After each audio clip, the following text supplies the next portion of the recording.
안녕하세요. 결혼한 지 이제 1년 조금 지나가는 30대 주부입니다. 정말 다른 사람도 아니고 제가 이런 일로 남편과 싸우게 될 줄은 상상도 해본 적이 없었어요. 남편과 저는 맞벌이 부부입니다. 아직 자녀 계획도 없고 모아놓은 돈 대부분이 신혼집에 들어갔고 큰 대출까지 가지고 있는 형편이에요. 요즘 뉴스에서들 말하는 영끌족이라고 하면 이해가 빠를까 싶네요. 남편하고 시어머니 고집에 조금 무리해서 집을 구했습니다. 친정에서는 반대를 했어요. 아무리 맞벌이라지만 이자 부담까지 져가면서 살만한 집이냐고, 형편되는 집을 구하는 게 맞지 않냐고요. 저도 자가로 집을 소유하는 건 찬성했지만 무리해서까지 집을 사고 싶지는 않았어요. 그런데 시어머니께서 당신이 돈 얼마 보태신다고 하시며 시어머니가 봐놓은 시댁 근처에 있는 재건축 호재가 있다는 구축 아파트에 입주하게 되었어요. 그렇게 반반 결혼해 시어머니 앞으로 대출과 시어머니 돈 얼마에서 집을 매매하게 되었습니다. 대출은 남편과 제가 같이 갚고 대출을 다 갚을 때쯤 명의를 공동명의로 돌리기로 했어요. 반반 결혼이긴 하지만 시어머니께서 대출도 받으시고 돈을 더 부담하셨으니 명의 문제로는 저도 크게 불만이 없었습니다. 그리고 나중에 빚이 갚아지면 공동명의를 해주겠다 먼저 약속하셨으니 어쩌면 그게 당연하겠다 하는 생각도 들었어요. 그때는 몰랐어요. 저희가 최고점일 때 그 집에 들어갔다는 사실을요. 그냥 집값이 오르고 있었고 그 당시 제가 찾아봐도 재개발호재 또한 인터넷 널리고 깔렸다 할 수 있을 정도로 퍼져 있었으니 제가 보기에도 조만간 재개발이 시작될 것 같았고 리모델링까지 싹 해서 새 집처럼 만들고 들어가니 그래도 내 집이라고 기분은 좋았습니다. 집값이 이렇게까지 떨어질 거라고는 생각도 못했으니까요. 그냥 긍정적으로 지금 세계적으로 힘든 시기라고들 하니까 이 시기가 지나면 다시 집값이 오르지 않겠나 하는 희망을 가지고 있습니다. 대출이자 갚아나가는 게 부담스럽기는 하지만 고정금리로 금리 낮을 때 대출을 받았으니 물가가 오른 건 몸에 와닿지만 아직까지 힘들다는 느낌은 받은 적이 없습니다. 설마 제가 집값 때문에 신세한탄 할 거였으면 제 이야기 주저리 떠들면서 사연도 보내지 않았을 거예요. 진짜 문제는 다른 곳에 있거든요. 결혼하고 얼마 지나지 않아서부터 계속된 일입니다. 신혼집을 시댁 근처에 얻었으니 어찌 보면 당연한 수순이었나 싶습니다. 제가 하는 일 특성상 바쁜 시기에는 야근이 엄청 잦거든요. 신혼 초에 제가 다니는 회사가 오히려 코로나 특수를 받아서 한동안 엄청나게 바빴습니다. 당연히 그만큼 저는 항상 퇴근이 늦는 편이었고 그래서 항상 남편이 저보다 먼저 퇴근해 있었어요. 몸이 너무 힘들기는 했지만 그나마 다행인 건 저희 회사가 다행히 야근한 부분에 있어서는 수당을 제대로 지급하는 회사였다는 거죠. 첫 달에 평소보다 2배 가까이 찍힌 월급을 보니 힘들어도 참고 다녀야겠다는 생각이 들었어요. 아무튼 그렇게 일에 지쳐 돌아오면 매일같이 남편한테 고마운 마음까지 들 정도였습니다. 왜냐하면 남편이 집안일을 다 해놓았었거든요. 청소며 빨래며 분리수거도 잘 되어 있었고 심지어 가끔씩은 저녁 식사까지 준비가 되어 있었습니다. 맞벌이다 보니 반찬은 보통 집 근처 반찬 가게에서 사놓고 밥만 지어서 반찬하고 챙겨 먹거나 했었거든요. 거기에 저는 당시 매일매일이 야근의 연속이었고 저 같은 경우에 한동안 매일같이 저녁 식사는 회사에서 해결하거나 밖에서 먹고 들어왔었으니 집에서 따로 식사를 할 필요가 없었어요. 그런데 냉장고나 가스레인지 위에는 항상 찌개라든지 육고기나 생선으로 만든 소위들 말하는 메인 반찬 같은 게 항상 준비되어 있었습니다. 남편 말로는 시어머니께서 음식을 넉넉하게 하시는 편이라 저희 먹으라고 음식을 매번 그렇게 챙겨주신다네요. 그래서 매일같이 자기가 퇴근길마다 밥동량에서 먹을 걸 얻어온다고 설명을 해줬어요. 저희 먹을 게 아니라 아들 먹이려고 딱 아들 저녁 먹을 만큼만 더 하셨구나 하는 생각이 들기는 했지만 아무튼 방법이 어쨌든 간에 밥도 알아서 잘 챙겨 먹고 제가 회사 일로 늦는 만큼 남편이 집안일을 잘 해놓고 있으니 당연히 고마운 마음이 들었을 수밖에요. 저 없으면 저녁 식사도 배달 음식 시켜 먹거나 아예 거르고 다닐 거라고 생각했는데 생각보다 야무지게 잘하고 있으니 제 입장에서는 당연히 고마울 수밖에요. 그런데 이따금씩 마음속에 알 수 없는 위화감이 들기 시작했습니다. 알아서 잘 하고 있으니 더할 나위 없이 고마운데 이걸 뭐라고 설명해야 할지 모르겠는데 알게 모르게 되게 찝찝한 게 있었어요. 그리고 얼마 지나지 않아서 그 위화감의 정체를 알게 되었습니다. 회사가 언제까지 바쁠 수가 없는 노릇이잖아요. 그렇게 1년 가까이 고생을 했더니 없어지지 않을 거라 생각했던 코로나도 지나가고 자연스럽게 회사 일도 줄어들게 되었어요. 저도 이제 더 이상 야근을 해야 할 필요가 없게 되었지요. 솔직히 야근할 필요도 없던 날에도 일부러 돈 생각해서 더 일을 한 적도 있었어요. 그만큼 벌이가 쏠쏠하기는 했는데 막상 몸이 힘들었어도 돈 모이는 거 보고 참고 있었는데 이젠 더 이상 야근을 할 필요가 없다니 아직 남아있는 대출금 생각에 저는 아쉽다는 생각까지 들기도 했습니다. 아무튼 그날 그동안 고생했다고 회사에서 전 직원 회식이 있었습니다. 원래대로라면 그간 회사에서 가장 오랜 시간을 보냈던 저도 참석을 해야 했지만 신혼살림 차리고 나서 쉬는 날 제외하고는 남편하고 제대로 집에서 저녁 식사도 해본 적이 없으니 자주 해본 적은 없더라도 신혼 분위기도 내고 제가 솜씨 좀 발휘해봐야겠다는 생각이 들었어요. 그래서 회사에 사정 설명하고 저는 회식에서 빠지고 집으로 돌아갔습니다. 원래 남편에게도 회식이 있을 거라고 말은 해놨는데 일찍 들어가게 되는 것까지 굳이 알릴 필요 없겠다 싶어서 따로 연락은 하지 않고 퇴근을 했지요. 회식 일정 때문에 평소 때보다 퇴근도 이른 시간에 해서 그런지 저녁거리 할 것들 장을 보고 퇴근했는데도 시간이 이르더라고요. 그리고 집에 비밀번호를 누르고 들어왔습니다.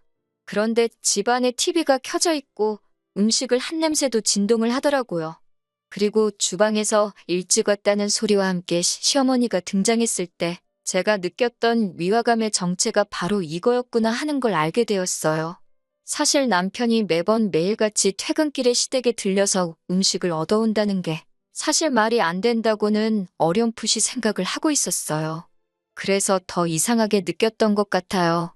아파트가 구축이라 주차장이 세대수에 비해 엄청나게 모자라거든요. 그래서 퇴근 시간만 되면 주차 자리 가지고 아주 전쟁터가 일어나는 집이었는데 주말이면 어디 둘이서 밖에 놀러 가더라도 저녁에 주차할 자리 없다고 일찍 집에 오던 남편이 매일같이 퇴근길에 시댁에 들러서 저녁거리를 얻어서 온다는 게 말이 안 된다고 생각했었거든요. 그리고 밥도 차려 먹어야 되는데 차라리 시댁에서 저녁을 먹고 들어왔다면 모를까? 왜 굳이 그걸 집에 가져와서 먹나 싶었어요. 아니나 다를까 남편이 저녁거리를 얻어온다는 건 거짓말이었고 시어머니가 그동안 제가 야근으로 자리를 비운 동안 비어있는 신혼집에 들어와서 집안일이며 식사 준비며 다 해놓고 아들 저녁까지 먹이고 집에 가신다는 사실을 알게 된 거예요. 집안일 해놓은 것만 봐도 남편 솜씨가 아니란 걸 눈치챘어야 했는데 남편이 원래 꼼꼼한 성격도 아니고 출근할 때 들고 다니는 가방만 봐도 정리정돈 좋아하는 사람이 아니란 건 알 수 있거든요. 심지어 제 통장이나 조금 개인적인 걸 정리해두는 서랍장까지도 줄 맞춰서 정리를 해놓은 적이 있었어요. 여기까지 정리해주는 건 조금 오버하는 거 아닌가 싶기도 한 게 원래 자기 가방도 정리 안 해서 뭐가 됐든 두서없이 한 곳에다가 쑤셔박고 많은 사람이 제 서랍장 정리해놓은 거 보면 이런 재주가 있나 신기할 정도였어요. 그때 감탄을 할 게 아니라 그렇게 각 잡아놓고 정리해놓은 걸 봤을 때 이게 남편이 한 게 아니라는 걸 제가 눈치챘어야 했는데 어머님은 저를 보자마자 약간 적대적으로 나오시더라고요. 회식 간다더니 왜 벌써 왔냐는 식으로 물어보시더라고요. 회식을 안 간 건 둘째치고 제가 일 끝마치고 다른 데 간 것도 아니고 퇴근하고 제 집에 온 건데 왜 벌써 왔냐는 식으로 추궁을 당하니 기분이 참 그렇더라고요. 회식 불참하고 일찍 퇴근했다고 하니 더 캐묻지는 않으셨는데 얼마 안 지난 것 같은데 둘만 있는 게 그렇게 불편할 수가 없더라고요. 다행스럽게도 남편이 곧 퇴근을 해서 집에 돌아왔습니다. 남편도 자기보다 먼저 집에 돌아와 있는 저를 보고 적잖이 당황을 하더라고요. 말까지 떨면서 어떻게 상황을 정리해보려 하더라고요. 그리고 그동안 남편이 일에 지친 저를 위해서 불편을 감수하면서까지 해왔다고 생각했던 일들이 사실 남편이 한 건 하나도 없고 전부 다 시어머니가 하신 거라는 사실을 알게 되었어요. 설마 아닐 거라고 생각했던 게 현실이었다는 걸 알게 되니 머리가 띵 하더라고요. 자기도 그동안 석연찮은 구석이 있으니 자기가 다 해왔던 거라고 저에게 포장해서 말을 해왔던 거죠. 어머니가 자식 걱정에 집에 올 수도 있는 거 충분히 이해할 수 있는 일이라고 생각하지만 그동안 남편이 저에게는 사실을 말하지 않고 거짓말을 했다는 게 더 화가 났어요. 숨길 필요도 없는 일을 가지고 사소한 거짓말을 하는 건 신뢰의 문제잖아요? 그래서 시어머니는 빼고 남편을 방으로 데리고 들어와서 이게 다 무슨 일이냐고 추궁을 했어요. 남편은 마땅한 변명거리가 생각나지 않았는지 쩔쩔매면서 어떻게든 저를 이해시키기 위해 머리를 짜내고 있더라고요. 그런데 어머님이 방문을 벌컥 열고 들어오시더니 지금 이게 뭐 하는 짓이냐면서 저한테 다짜고짜 화를 내기 시작했습니다. 그러면서 저보고 이게 뭐 하는 짓이냐면서 시어미가 며느리 편하라고 와서 집안일도 다 해주고 있는데 고맙다고 그 자리에서 용돈은 못 줄 망정 지아비한테 잔소리를 하는 게 말이나 되냐고 오히려 저를 나무라시더군요. 시어머니가 가세를 하니 남편도 갑자기 기가 살아가지고는 어머님 말이 맞다고 네 할 일을 줄여준 건데 고맙다고는 못할 망정 왜 나한테 큰 소리를 치냐며 대려화를 내더라고요. 두 사람이 저러고 있는데 솔직히 어이가 없었어요. 제가 뭐 그동안 밖에서 놀다 왔나요? 똑같이 맞벌이 하고 있고 회사 일 때문에 늦게 들어온 건데 당연히 제가 해야 할 집안일을 시어머니가 대신 해준 거라고 저한테 한 소리 하는 게 말이 되는 상황은 아니잖아요? 따지고 보면 팔자에도 없는 집을 사버려서 제가 야근까지 해가며 돈 버는데 혈안이 되게 만든 게 누군데 큰 소린가 싶었어요. 맞벌이 부부가 당연히 집안일은 분담해서 해야 하는 게 맞지 않느냐고 하니 어떻게 아내가 돼서 남편한테 집안일을 시킬 생각을 하냐면서 아주 세상이 거꾸로 돌아간다고 어머님께서 한탄을 하시더군요. 아무리 시어머니를 앞에 두고 있다고 하더라도 이 부분은 저도 정확하게 짚고 넘어가고 싶었어요. 솔직히 남편이 저한테 말도 하지 않고 시어머니한테 비밀번호 알려준 것도 열받지만 며느리가 아니라 식모나 마찬가지라고 대놓고 말하는 시어머니나 전부 제가 기분 나빠하고 화를 내야 할 일투성이인데 역으로 저한테 뭐라고 하고 있는 거잖아요? 그냥 내내 하고 어머님 보내놓고 남편하고 한바탕 하는 방법도 있었지만 정확하게 하고 넘어가기 위해서 목소리를 높였지요. 반반 결혼했으니까 집안일도 똑같이 반반 해야 하는 거 아니냐고요. 그랬더니 빨래는 세탁기가 해주고 청소는 청소기가 해주고 밥은 밥솥이 해주는데 뭐가 어려운 일이냐면서 유세를 다 부리냐고 당신은 평생 해오신 일이라고 자랑처럼 말씀하시는 겁니다. 남자가 밖에서 돈 딱 벌어오고 여자가 집에서 남자 내조를 하는 게 맞다고 하시는데 세탁기랑 청소기랑 밥솥이 무슨 지 혼자 돌아가나요? 평생 식모살이 해오신 걸 자랑처럼 여기시고 식모살이 대물림 해줄 거면 신우한테나 해주지 왜 남의 집 자식인 저한테 하려고 하시냐 했어요. 결혼은 무슨 나 혼자 했냐고 남들처럼 대출 없이 집 한 채 턱턱 해줬으면 나라고 돈 몇 푼 벌겠다고 아침에 1시간 저녁에 1시간 닭장마냥 출퇴근길 지옥철 끼어 타서 출근하겠냐고 쏘아붙였죠. 쓸데없는 욕심에 형편에도 맞지 않는 집을 구하자고 해가지고 집값이 하루하루 뚝뚝 떨어지는 거 보면서 이자 갚는다고 돈 한 푼 더 벌기 위해 매일같이 야근하는 게 누구는 좋아서 하고 있겠냐고 막 소리를 고래고래 질렀습니다.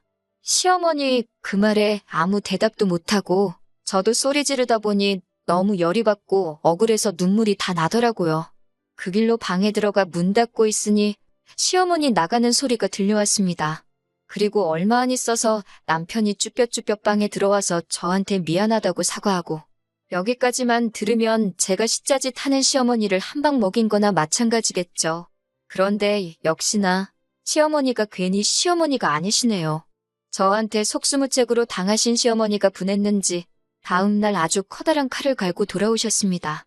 퇴근하고 왔더니 남편은 월차를 낸 건지 저보다 먼저 퇴근해 있었고 현관문 앞에 커다란 여행 가방이 하나 놓여 있었어요. 그리고 여행 가방의 주인인 시어머니는 저랑 남편이 서재로 쓰려고 꾸며놓은 방에 짐을 다 빼고 계시더군요.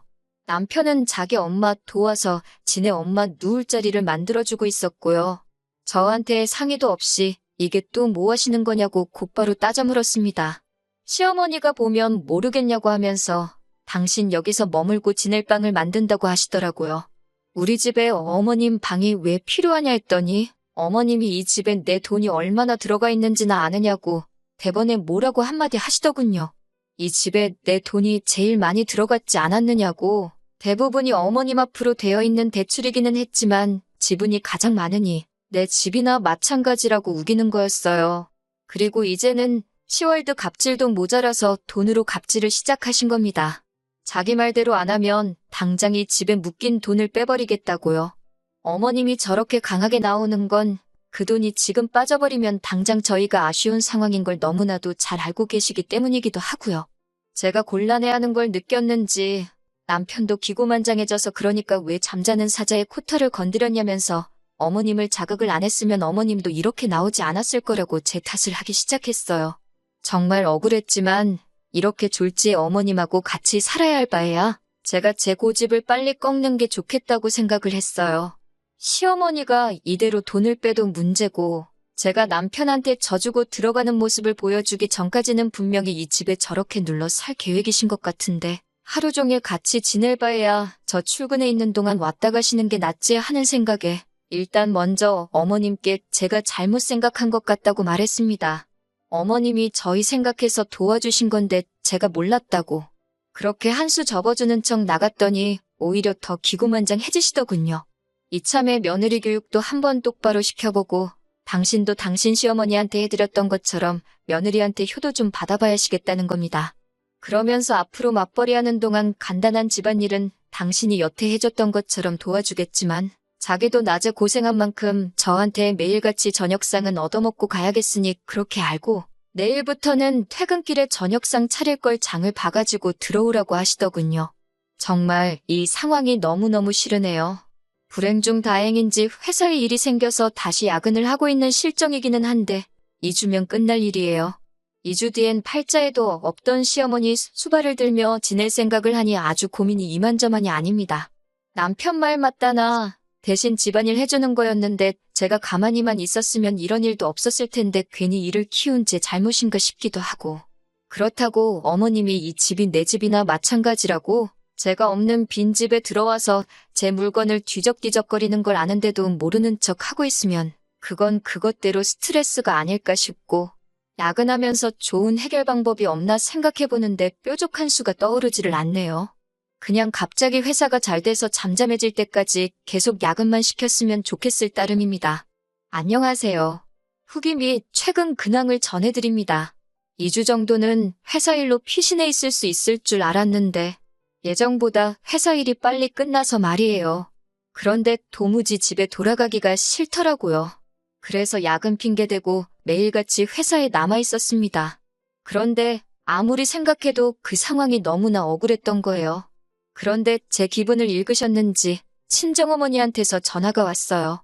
한동안 제가 그런 일도 있고 해서 연락이 뜸했었거든요. 그리고 저도 모르게 현재 상황을 다 털어놓게 돼버렸네요. 괜히 걱정 끼쳐드리고 싶지 않아서 저 혼자 품고 가려고 했는데 친정 부모님은 제 말에 그런 말도 안 되는 게 어디 있냐고 분개하셨습니다. 그리고 곧장 저를 데리러 한달음에 오셨어요. 그리고는 같이 집으로 가자고 하시더군요. 저랑 남편의 일인데 괜히 제가 고집부리는 바람의 일을 크게 만든 것 같아 그러실 필요가 없다고 하니 친정 부모님께서 대번에 제가 잘못한 게 뭐가 있다고 일을 크게 만들었냐고 일 크게 만든 건 그 늙은 할망구 아니겠냐고 제 손을 잡아 끌으셨어요. 친정 부모님과 함께 집에 돌아가니 남편하고 둘이 오붓하게 저녁 식사하고 계시던 시어머니께서 깜짝 놀라시더군요. 그렇다고 당황하신 기색은 없고 여기까지는 왜 오셨냐 하는 듯이 나오셨어요. 친정 부모님께서 저한테 들은 상황을 말씀하시며 제가 한 말 중에 틀린 말이 있느냐고 물으셨고 시어머니도 당당하게 제가 한 말이 다 맞다고 하더라고요. 친정 부모님께서 애들 둘이 사는데 어른들이 껴서 이게 뭐하는 행동이시냐. 어떻게든 어려운 상황 이겨내고 잘해보려는 중이고 애들 삶인데 우리는 이만 빠져줍시다 좋게 좋게 말씀하시는데 시어머니는 그렇게는 못하겠다 하시더군요. 남자는 남자가 할 일이 있고 여자는 여자가 할 일이 있는데 제가 직무유기를 하고 맞벌이를 한다는 이유만으로 가장의 권한마저 넘보고 있는 데다가 시어머니까지 우습게 깔보고 있는다는 말도 안 되는 소리를 하시더라고요. 반반 결혼했는데 집안일 분담해서 하자는 게 가장의 권한을 넘보고 있는 건가요? 참으로 어이가 없었어요. 시어머니 돈이 들어갔다 했어도 그 돈의 대부분이 대출이고 같이 갚아나가고 있는데 자꾸 이 집을 자기 거라고 우기는 것도 어이가 없었어요. 친정부모님께서 집에 돈 얼마 들어간 거 가지고 유세 부리고 그 돈으로 애들 겁주면 좋냐고 한마디 하니 시어머니께서 아이고 그럼 내 돈은 빼야겠네 하시며 빈정거리시는 겁니다. 애초에 반반 결혼하는 상황에 제 의견은 상관없이 형편에도 없는 집을 무리해서 구하라고 보탠 돈이면서 그걸 가지고 저렇게 나오니 진짜 어이가 없더라고요. 그런데 친정어머니께서 저한테 이 집에 남아있는 대출이 얼마냐고 물어보시더군요. 그러면서 그 4억은 당신들이 지금 당장 내주겠다고, 그러니까 이 집에서 당장 짐 빼서 나가고 애들 사는데 신경 끄고 지내시라 한마디 하셨어요. 그런 큰돈이 어딨어서 허세를 부리냐는 듯이 나오니 어차피 애들도 다 시집 장가 보냈고 당신들 서울에 집도 필요 없는데 그거 팔고 어디 한적한 곳으로 내려가셔도 된다는 겁니다. 어쨌든 그 돈은 집을 급매를 해서라도 마련할 테니 그렇게 알라고 하시는데 그때 시어머니도 그렇지만 저도 많이 놀랐어요. 이런 말도 안 되는 시어머니 고집에 친정부모님이 집까지 팔아야 하나? 그런 생각이 들더라고요. 그리고 이미 이 상황이 이렇게 개싸움으로 번질 때 시어머니가 저한테 답을 줬다는 걸 깨달은 거예요.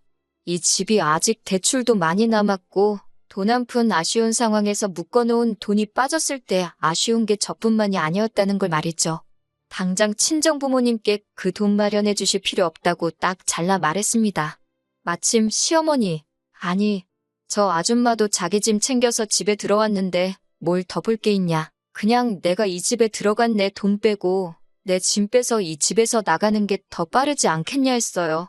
이혼하자고 하는 말이죠. 이미 결혼할 때 내키지 않는 집을 계약한다고 대출도 시댁 앞으로 받고 명의도 남편 명의로 해뒀던 그 집이 오히려 약이 되었네요. 집값은 이미 결혼하자마자부터 내려가기 시작했고 이 집에 저 아줌마 돈만 묶여있는 게 아니잖아요? 제 돈도 들어가 있으니 말이죠. 그 돈이 빠져버리면 이젠 아쉬운 사람이 누가 되는 건지는 안 봐도 뻔한 상황이 돼버리겠어요? 눈에는 눈, 이에는 이라더니 그 말이 딱 맞는 말이더라고요. 제가 뭐라고 식모대우 받아가며 이 결혼을 유지하려고 친정부모님 집까지 팔아야 하는지 싶더라고요. 그들이 하는 대로 똑같이 나오니 큰일 나는 게 제가 아니라 저 사람들이 돼버리는 건데 말이에요. 대충 계산해도 아주 큰일 났다는 걸 느꼈는지 남편이 얼굴이 사색이 돼서 쩔쩔매더라고요. 그 와중에 시어머니는 계산이 안 되는 건지 어딜 이혼을 가지고 협박하려고 하느냐며 바라던 바라고 지금 당장 돈도 빼가고 짐도 빼가고 이 집에서 썩 나가라고 하시더라고요. 남편이 새하얗게 질린 얼굴로 엄마, 가만히 좀 있어봐 하면서 말리는데 저 성질 더러운 할망구가 벌써 발동이 걸렸는데 누가 말리겠어요? 집값이 뚝뚝 떨어지면서부터 이 집의 정도 떨어지기 시작했으니 짐 싸서 나오는데 아쉬움은 하나도 없었어요. 일단 급한 짐 챙겨서 친정으로 갔더니 여기가 내 집인가 싶고 속이 후련하니 결정 잘한 것 같더라고요. 이미 이 상황에 남편이니 시어머니니 잘못했다고 내 바짓가랑이를 잡고 울어도 제 마음 바뀔 일이 없을 거라는 확신이 생겼어요. 아니나 다를까 시어머니도 남편 설명 듣고 계산기를 두드려 봤는지 자기가 아들 밥 굶고 다니고 하는 마음에 잠깐 정신이 어떻게 되었나 보다고 하면서 미안하다고 자기 짐은 벌써 뺐다고 하시면서 돌아오라고 하시는데 이미 제 마음이 굳을대로 굳어버렸는데 이제 와서 물러나면 뭐가 바뀌겠냐고 말하고 전화 끊어버렸습니다. 화를 내고 싶은데 화도 못 내고 쩔쩔매는 꼴을 보니까 어찌나 후련하던지. 시어머니는 저한테 고마워해야 할 거예요. 그렇게 하고 싶어 하던 아들 뒷바라지 제가 다시 할 수 있게 만들어드린 거나 마찬가지잖아요. 남편 외버리면 그 집에 대출이자까지 해서 앞으로 못해도 20년은 죽어라고 그 집에서 아들 밥 챙겨주고 빨래해주고 청소해주고 하면서 지내야 할 텐데 그 정도면 제가 거의 소원 성취해드린 거나 마찬가지 아닐까 싶네요. 고마워하라고 한 행동은 아니니까 그냥 남은 그 긴 세월 동안 내가 왜 그랬지? 하는 후회 속에 살아갔으면 싶네요. 이렇게 쉬운 걸 가지고 골머리를 썩었다니 저도 아직 한참 멀었나 봅니다.